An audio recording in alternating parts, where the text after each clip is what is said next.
Hello students, welcome to banking text book. आप सब students का वेलकम एक बार फिर से। आप लोग देख ही रहे होंगे, आज मैं आप लोगों से बात करने वाली हूँ आईडीबीआई जैम 2025 के लिए। और टोटल पोस्ट 676 है। आपको एग्जाम पैटर्न, सिलेबस और भी बहुत सारी चीजें आप लोगों को पता चल गई होंगी। तो मैं उन चीजों को तो आप लोगों को जल्दी जल्दी बताऊंगी, बट आज ये जो मैं सेशन लाई हूँ, स्पेशली मैं किस चीज के लिए लाई हूँ।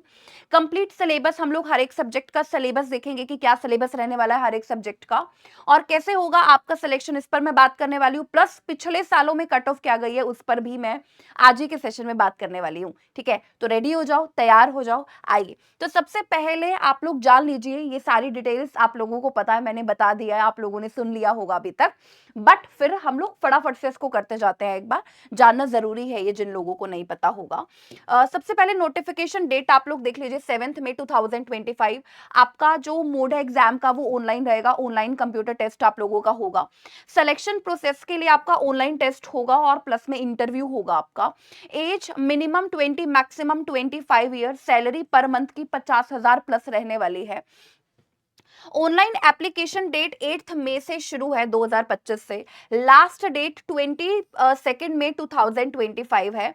ऑनलाइन टेस्ट जब आपका टेस्ट होगा तो ये 8 जून, जी हाँ 8 जून को, मतलब आप ये मान लो कि 1 मंथ से भी 1-2 दिन आप लोगों के पास कम ही है। तो ये जो टाइम अभी है आप लोगों के पास, ये मैं आप लोगों को बता दूं, ऑनेस्ट वे में मैं आप लोगों को बता दूं। जो स्टूडेंट आईडीबीआई जैम के लिए मतलब फॉर्म जो है वो भरने वाले हैं, वो स्टूडेंट होंगे वो बैंकिंग एस्पिरेंट होने वाले हैं जिन्होंने पहले तैयारी की है।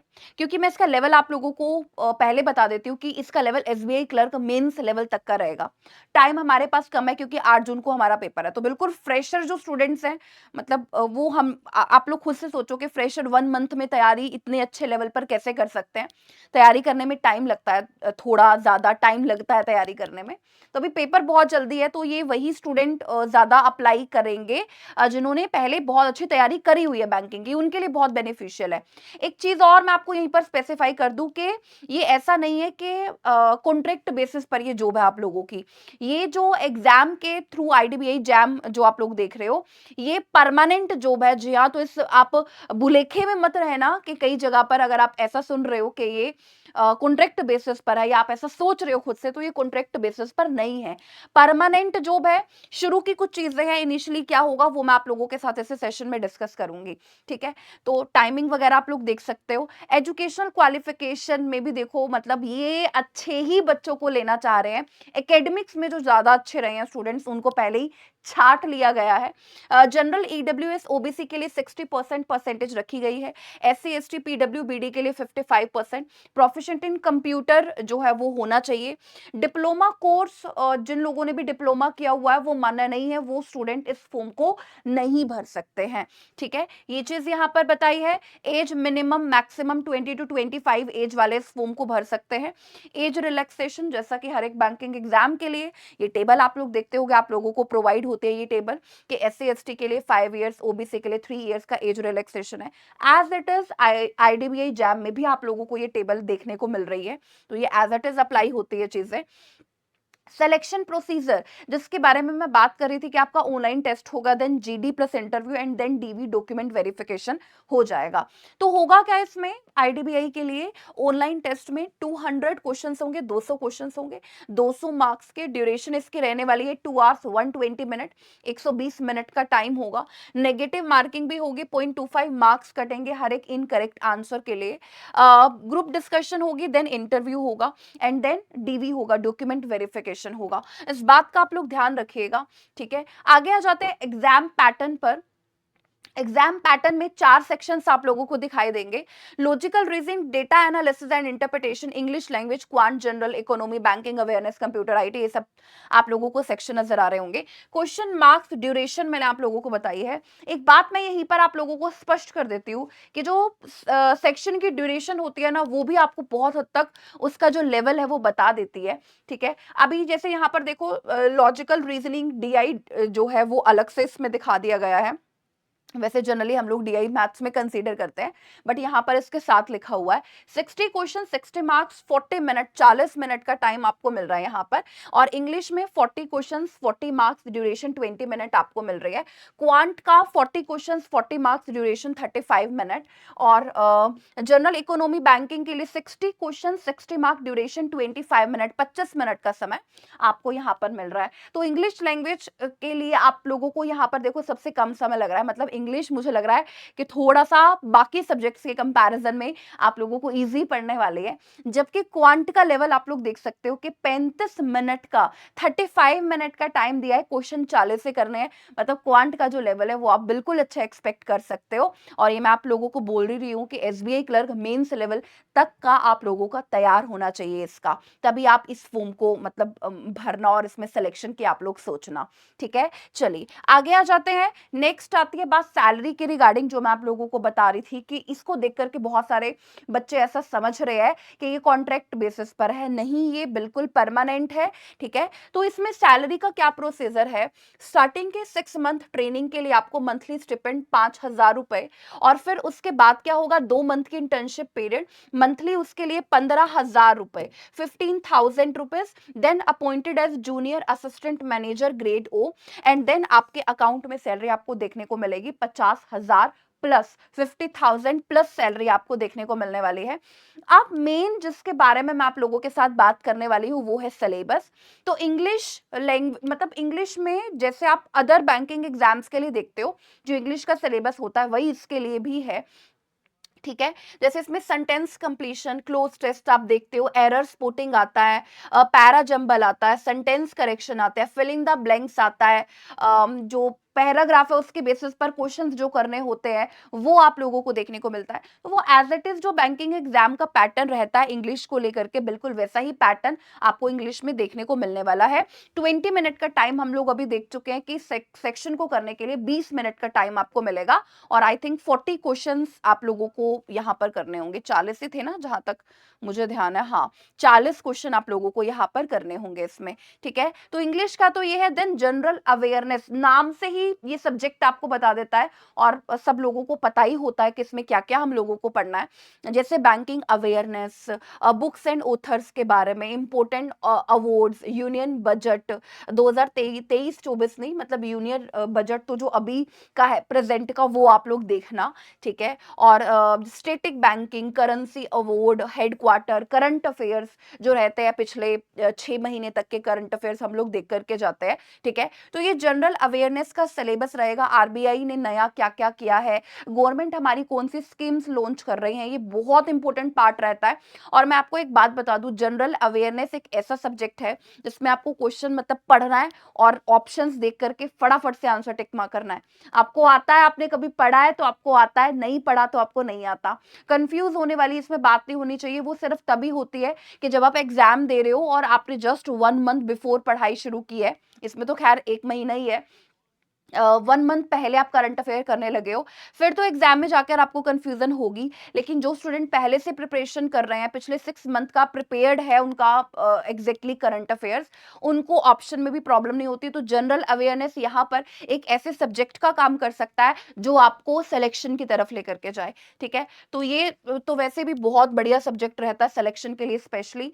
नेक्स्ट आता है रीजनिंग। रीजनिंग, लॉजिकल रीजनिंग आप लोगों को देखने को मिलेगी, और रीजनिंग का भी एग्जैक्टली वही सिलेबस है जो आपको बैंकिंग के अदर एग्जाम्स में देखने को मिलता है। जैसे कि आप देखोगे क्यूब्स एंड डाइसेस वाले क्वेश्चंस हम लोग बहुत ज्यादा देखते हैं, पजल्स हम लोग बहुत ज्यादा देखते हैं, सेटिंग अरेंजमेंट के क्वेश्चंस आते हैं, ऑर्डरिंग एंड रैंकिंग के क्वेश्चंस आप लोगों को देखने को मिलते हैं, सीरीज, सिलोग्स, ब्लड रिलेशन, ये सारे क्वेश्चंस आते हैं, डायरेक्शंस के क्वेश्चंस आप लोगों को देखने को मिलते हैं। तो लॉजिकल रीजनिंग जैसे आप लोग देखते हो, ये सही आ रहा है ना नजर, कुछ गड़बड़ तो नहीं है ना। ठीक है, तो लॉजिकल रीजनिंग आप जैसे देखते हो अदर बैंकिंग एग्जाम्स में आते हैं, आपको बिल्कुल वैसे देखने को मिलेगा। Logical reasoning data analysis and interpretation के साथ आप लोगों को सिलेक्शन इधर एग्जाम पैटर्न में शो कर रखा है, जिसमें आपको 60 क्वेश्चन, 60 क्वेश्चन जो है वो आपको देखने को मिलेंगे। रीजनिंग वैसे सब लोगों को आसान लगता है, बट लेवल इसमें अच्छा आएगा तो बढ़िया तरीके से आप लोगों का प्रिपेयर होना चाहिए। ठीक है, नेक्स्ट मैं बात करती हूँ मेरे सब्जेक्ट की, दैट इज क्वांट। क्वांट की बात मैं करती हूँ यहाँ पर।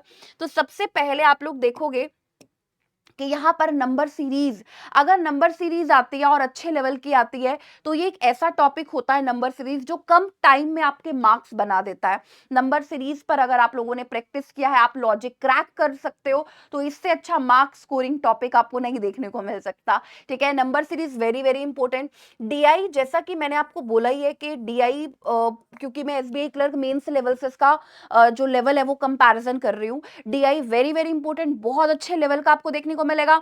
चैप्टर वाइज भी देखने को मिल सकता है, परसेंटेज रेशियो एवरेज पर भी आप लोगों को देखने को मिल सकता है। ठीक है, नेक्स्ट सारे जो टॉपिक्स है जैसे simplification, approximation, marks scoring topic है, आपके मार्क्स बनाएगा। मेंसुरेशन से क्वेश्चन जरूर जरूर जरूर आप लोगों को देखने को मिलता है। एवरेज से क्वेश्चन, औसत से जरूर आपको देखने को मिलता है। ठीक है, टाइम एंड वर्क का क्वेश्चन जरूर आप लोग देखोगे पेपर में आता है। टाइम एंड वर्क का एक पार्ट होता है पार्सन सिस्टम, उससे भी क्वेश्चन मतलब बहुत अच्छे लेवल के बनते हैं और बहुत अच्छे अच्छे क्वेश्चन एग्जाम में आते हैं। चैप्टर वाइज डीआई भी आप लोगों को देखने को मैंने बोला है, टाइम एंड वर्क के बेसिस पर पिछले सालों में डीआई पूछे गए हैं अदर एग्जाम्स में। तो time and work chapter wise भी इंपॉर्टेंट है, डीआई के थ्रू भी इंपॉर्टेंट है, मतलब दोनों के कारण आप देखोगे time and work very very important chapter है। और सिंपल एंड कंपाउंड इंटरेस्ट के बेसिस पर ऑफ कोर्स आपको डीआई देखने को मिले हैं, अभी भी मिल सकते हैं चैप्टर वाइज अगर मैं बात करूं। सिंपल एंड कंपाउंड इंटरेस्ट का भी जो क्वेश्चन है वो बहुत अच्छे लेवल का बनता है। इसमें मैं आपको बता दूं कि सबसे इंपॉर्टेंट काम जो होता है ना, जब आप बेसिक कॉन्सेप्ट सीखते हो तो आपको सिखाया जाता है कि सबसे इंपॉर्टेंट काम जो होता है वो रेट ऑफ इंटरेस्ट का होता है। अगर आप रेट ऑफ इंटरेस्ट कैलकुलेट करना जानते हो अच्छे तरीके से तो simple and compound interest chapter का क्वेश्चन आप 100% बनाकर आने वाले हो। ठीक है, अच्छा एक और चीज मैं आपको बता दूं, क्योंकि इसमें सेक्शन वाइज टाइम आप लोग देख रहे हो है ना, तो आप क्वेश्चन की ड्यूरेशन पर जरूर ध्यान देना। अगर आपको लग रहा है कोई क्वेश्चन आपसे बहुत ज्यादा टाइम में सोल्व हो रहा है, उस क्वेश्चन को मत अटेम्प्ट करना, मत करना उस क्वेश्चन को, टाइम वेस्ट मत करना ऐसी चीजों पर जो आपके मतलब कॉन्फिडेंस डाउन कर देगा। अगर आपने टाइम भी लगाया नहीं हुआ फिर कॉन्फिडेंस डाउन हो जाएगा। इसलिए पहले वो क्वेश्चन उठाना जिसमें आप 100% श्योर हो कि ये तो मैं कर ही लूंगा, ये लैंग्वेज मुझे समझ में आ रही है, ये मैं 100% अभी पहले ही कर लेता हूँ, इस तरीके से। ठीक है, चलिए इसमें हमारी ये नहीं देखी जानी कि कितना हमको आता है, हम कितने डिफिकल्ट लेवल के क्वेश्चंस कर सकते हैं, नहीं। इसमें बैंकिंग एग्जाम्स में सिर्फ हमारे इंटेलिजेंस काम आती है, उस टाइम पर हमारी समझ काम आती है कि हम लोग किस तरीके से क्वेश्चन को देख रहे हैं और किस तरीके से उसको फटाफट सोल्व कर रहे हैं। ठीक है, नेक्स्ट आता है profit loss and discount, very interesting chapter. Cost price, market price और सेलिंग प्राइस, तीन प्राइसेस के बारे में बेसिक कॉन्सेप्ट आपका अच्छा है तो आप इस चैप्टर का क्वेश्चन भी उठा सकते हो। वो तो एग्जाम में जो लेवल आया हुआ है उस लेवल पर आप डिसाइड करना। ठीक है, रेशन प्रपोर्शन का पार्ट रहता है, जैसे हम लोग देखते हैं एजेस के क्वेश्चन बहुत ज्यादा एग्जाम्स में पूछे जाते हैं। पार्टनरशिप के क्वेश्चन बहुत अच्छे लेवल पर बनते हैं, इसके बेसिस पर कैसले डीआई भी आपसे पूछा जाता है पार्टनरशिप के बेसिस पर। टाइम एंड डिस्टेंस तो इससे तो बच्चे बहुत ज्यादा डरते हैं, इसका डीआई कैसले डीआई सब एग्जाम्स में आए हुए हैं। मतलब टाइम एंड डिस्टेंस से तो अगर आप एसबीआई का एग्जाम देखोगे ना तो मतलब भरा पड़ा है इस तरीके से टाइम एंड डिस्टेंस के क्वेश्चन। एसबीआई तो पूछता है, जिन एग्जाम्स का लेवल अच्छा रहता है वो टाइम एंड डिस्टेंस पर ही ज्यादा चीजें आप लोगों से पूछ लेते हैं। ठीक है, परम्यूटेशन कॉम्बिनेशन प्रोबेबिलिटी तो फेवरेट रहता है, अगर एग्जाम्स का लेवल अच्छा आना है तो ये चैप्टर से भी क्वेश्चन आपको देखने को मिलते ही हैं। ठीक है, तो ये पूरा क्वांट का सिलेबस आप लोगों को मैंने बताया है। इसी के साथ मैं आप लोगों के साथ अभी से सेशन में बात करने वाली हूँ रिगार्डिंग सिलेक्शन।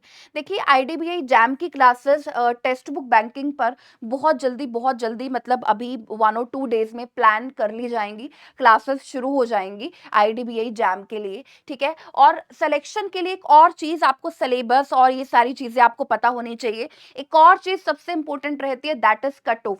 कट ऑफ अगर आप पिछले सालों की जान लेते हो तो आप लोगों को थोड़ा सा मतलब एक हमारे माइंड में ऐसी चीज फिक्स हो जाती है कि कट ऑफ अच्छा इस गई ऐसी गई थी तो मुझे इस तरीके से इतना तो करके ही आना, इतना तो मुझे एक्यूरेट करना ही करना है। ठीक है, कि कहीं आप पीछे ना रह जाओ, तो एक बार कट ऑफ जरूर आपको जाननी जाननी चाहिए पिछले सालों में। ठीक है, तो अगर मैं बात करूं ना बच्चों 2021 नहीं 2022 की अगर मैं बात करूं तो मेरे को जो जनरल कैटेगरी की कट ऑफ याद है, वो मुझे याद है कि 2022 में 74.75 या 0.25 जो है वो कट ऑफ रही थी 2022 की अगर मैं बात करूं।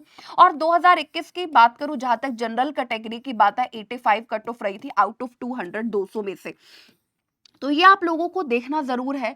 इससे मैंने बोला है ना, हमारा माइंड बहुत सारी चीज़ें डिसाइड करता है, किस तरीके से अच्छा इतनी कट ऑफ गई थी, तो इस तरीके से मुझे 200 में से तो नंबर लेकर आने ही आने हैं, मुझे करना ही करना है ये, ठीक है? तो ये आप लोग ज़रूर ध्यान रखिएगा, आपके सिलेक्शन में ये बहुत इम्पोर्टेंट भूमिका निभाने वाला है। और आप लोगों ने टेक्स्ट बुक बैंकिंग से आप लोग जुड़े हुए हो, उसकी टेस्ट सीरीज़, मतलब मेरे को नहीं लगता कि जो भी स्टूडेंट बैंकिंग के लिए प्रिपेयर कर रहा है कि कोई ऐसा बच्चा होगा जो टेक्स्ट बुक की टेस्ट सीरीज़ नहीं लगाता होगा। ज़रूर आप लोग टेस्ट लगा रहे होंगे, प्रीवियस ईयर पेपर ज़रूर देखिए मेंस के जो आए हुए हैं, कोई ऐसा डेटा नहीं है कि कोई फेक चीज़ है और आप लोग फिर कर रहे हो उसको। एग्ज़ैक्टली एसबीआई क्लर्क मेंस का आप प्रीवियस ईयर्स के पेपर देखें, आपको आईडीबीआई जैम का जो लेवल है वो आपको पता चल जाएगा, ठीक है? तो ये सारी चीज़ें आज के सेशन में मेरे को आप लोगों को बतानी थी, बिल्कुल ऑनेस्ट वे में।